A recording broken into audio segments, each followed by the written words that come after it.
How you doing tonight or this morning or whenever it is you wake up to do your homework? Hey, listen, I enjoyed some of the answers you guys provided back on the cyber terminology quiz. And here's what I wanted to do is take an opportunity to go through this quiz with you, not only to give you the right answers, but also to describe some of the other answers, because there's a lot of things that can be taken from some of this terminology that I think will help you out as in understanding cybersecurity and some of the different things that's going on in our society today.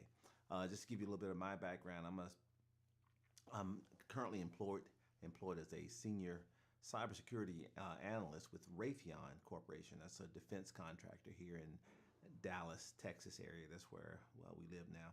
A lot of my career as in the military, 26 years in the Air Force. I worked communications, telecommunications, cryptology, a lot of different systems, satellites, radio, you name it.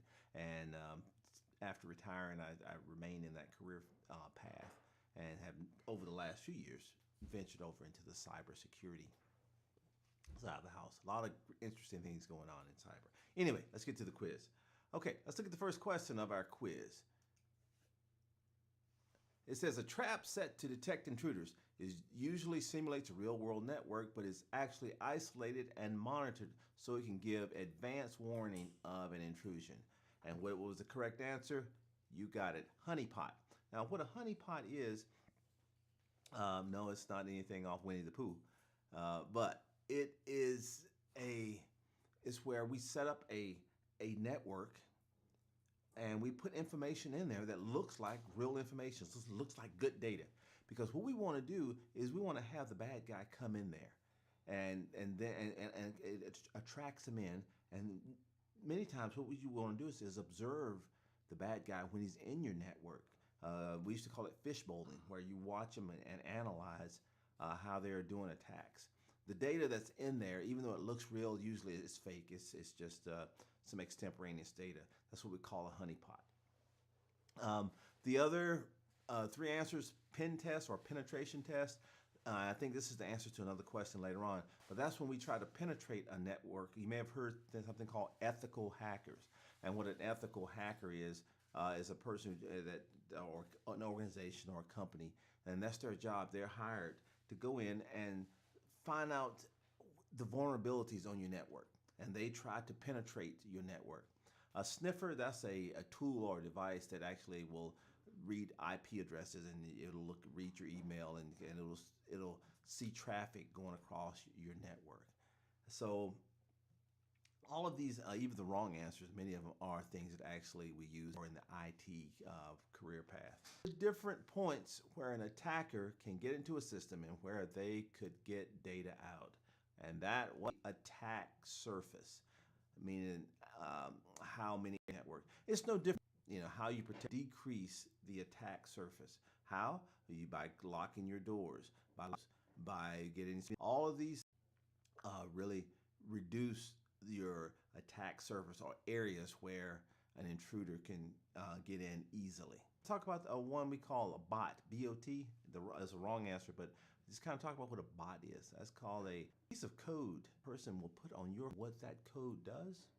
It actually will take over your computer and use your computer to do processing, meaning that you with my computer, and I start sending you emails or a lot of bad data. Long time to actually flood, but let's say 100 computers and they were all sending you bad, or let's say 1,000. Now you see it wouldn't take long for me to flood your email, your computer, and shut your system down. Well, that's what these people will put on your computer. You'll never know it's there. And what they will do is take your computer and hundreds of other people's computers, sending out information. All right. A lot of times if I went to send a bunch of spam, it would take me forever. But if I got 100 computers that's sending out spam, it's a patch. There's updates that need to be done to your computer. I think we all know what patches are, I hope. So that, we call if you got Microsoft, it's Tuesdays, the second Tuesday of the month, that's when they push out their new patches and updates. All right, so next. With authorized access that has the potential to harm an information system or enterprise through destruction, disclosure, modification of data, and or denial of. So did you think that was? Yes, insider. From a cyber perspective, it's one of our biggest vulnerable out. But insider threat is that person who's already in your organization, works and maybe this, and they're the ones who can do so much damage. Is that person who's already inside and trying to defend against that, because many times they have access to the network, they have access to computers. A classic example was Edward Snowden. If you remember, a few years back, Edward, he was a contractor working for NSA, and he was an insider, and he was the one who can then handed it off from there. But yeah, he worked for the organization, and he had clearances and everything else to be there. Not the correct answer. Zombie and red team, those are things that we use in the cyber world. A red team, that is a team that comes in and they come in and attack your net. They find out things that are wrong and they give you a report afterwards. So that's what a red team. Zombie, that kind of goes back to the, once you have your computer zombie, meaning that it's being controlled by someone else, and it does pretty much what they do, want your computer to do. Okay, what's the next one? The ability of operations despite caused by an inadvertent or deliberate act. And that's what we call cyber resilience. You want your networks to, or your computer to be, you can still use the system. Resiliency. Now, these others, a cyber incident, that's when hardening. That's a term that your system, your computer network has all the patches and also all the different services that it may not be using. Turns many times the ways where the bad guy can get into your system because we leave a lot of things running or open that should be closed. And number D, pawned, is a cyber term too.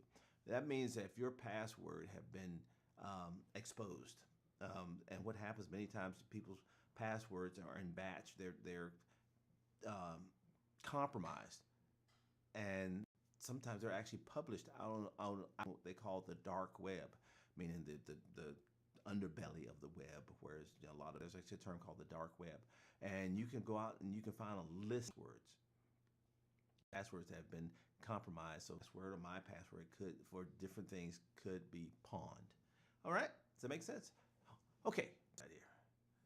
The use of fake emails to trick a person or a small group into malware or revert credentials. And what is that?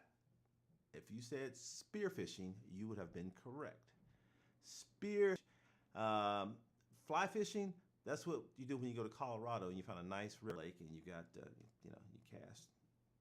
Yeah, that's fly fishing. Blast fishing, that's when you go out to Colorado, you find a nice lake and you throw a stick of dynamite in the water and you blow fish up out of the water. Have nothing to do with cyber. But number A, whaling. Now, actually, that does. Whaling, the term phishing, you probably heard that. Phishing is when a lot of emails, and hopefully somebody will click on the email. There's an attachment in that email, and what that attachment has, a virus or a word called malware software. That's what the malicious, soft, those two words broken apart, where. And hopefully anybody will click on it. But what spear targets a group of people, break into a bank. I'm gonna, not physically, but I'm gonna want their network.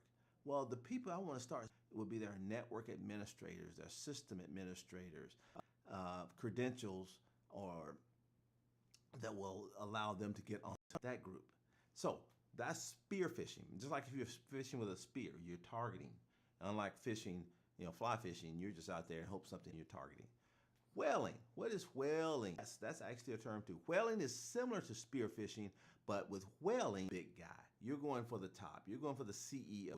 That's who you're shooting for, the big guy. So you're gonna be sending, fishing and doing the things you want to do to try to get them to click on a link, because if you get the big guy, then you can usually get. So this one was spear fishing. Okay, back into a system to identify weaknesses. What we got? Pen test. We talked about that earlier. Penetration testing, where I'm trying to penetrate your network to see what types of weaknesses you have. Usually what I would do if I'm a give whoever hired me a report. This many ports open. This many of your computers were vulnerable to attack. Spoofing, that's when you pretend to be something that you're not. And that's also a lot of times, like somebody can spoof your email address, meaning that you think and you guys are probably have seen that where you get an email that you kind of recognize the name, but if you really look at it, it's like the email address. Because what happened is that they have gotten a hold of their contact list, Microsoft email, Outlook, or Gmail, and list. Then they spoof their email address, and they try to get you to click on it, thinking think that you know them. We talked about Pond already as far as password. Next one. When a bad actor with physical and unattended and unlocked computer installs software like a keylogger or a rootkit, allowing them to remotely control. This was a kind of tricky one. You don't hear this term a lot, but it's called maid attack. And what is evil maid? He or she lives right there, and if they are upset, they can do a lot of damage. Physical access to a system. So that's why they come with the term evil maid. But usually it's when someone who has access, for instance, like a clerk, it's similar to, but like says if you were a cashier at a Walmart, and what you would do is, since you have access to the electronic computers, cash registers, you put this thing called a keylogger. It looks like a little USB, something like this, and sometimes they're smaller. There's not dongles. You've seen these little USB dongles. Well, and they would plug right into the USB on the back of a computer or server, and it will log every key that's typed, every keystroke. It will log it, and any of these same little dongles, they have a Wi-Fi built in. So now, while someone is typing on that computer, every keystroke is being sent back to somebody sitting outside in a Volkswagen van with their equipment that's retrieving all these keystrokes. Why? Because think about it. If I'm putting in a password or putting in credit card numbers or inputting any kind of data, it's all being read. Okay, what else we got? That's the correct answer. So let's look at our distractor answers. A herder attack. Now, let's go back to what we talked about early on when we talked about the botnet. Well, a herder is the person who is responsible for putting all these bots, these robot code on people's computers. And how do they do that? They do that with phishing. They do that with spam. They do that with many different ways. But they're the herder, and how they make money at this is that they work hard to build up a large herd of zombie computers. And then what they do as a herder, they will rent that network out to whoever may want to use it. So let's say if I'm a spammer, I want to shoot out a lot of spam. Well, I make money with spam. I don't want to be a herder. I don't want to spend my time trying to get malicious code on all these computers. So what I will do, I will go to a herder and hey, look, I want to use your network of 1,000 computers that you got to push this out, and he's going to charge me a certain amount of money, and let me use his network to push all this stuff out. So that's what the herder, sometimes you hear it called a bot herder. And the last one we're going to talk about is social engineering. Of all the things within cyber that we have, whether it's physical attacks or hardware attacks, software attacks, our biggest vulnerability still comes through social engineering. And what is social engineering? That's the human factor. That's when I talk face to face or via phone call, via email to get information out of you. Why? Because people, by nature, most of us are still pretty nice. Give you an example. You get a call from who you think is somebody in your IT department. Hi, this is Larry from IT. Yeah, we've having some problems on the network, and I need to get access to your computer so we can update the software. If you would, just give me your username and log on, and I'll just get this taken care of for you really quick. And to you, oh my God, I've got a problem. Okay, he sounds official. This is for the IT department. And you give me your username and your password. You've just been socially engineered to give me the information. And that is really the biggest, still the biggest threat is the human side of it. Because, with technology, we can lock down networks, we can do all this stuff. But the part that's really hard to control is the human aspect of it all. Okay, so there we have it. You got the correct answers. Hope you guys did pretty well on this. If not, it's okay because the world of cyber changes constantly. There's new terminology coming out every day. I can't keep up with it. So I'm sure the rest of us have a hard time. And thank God for the internet because that helps us to stay on top of this. Hope you enjoyed this. Continue to work hard on making it through this class. God bless you. We'll see you next time.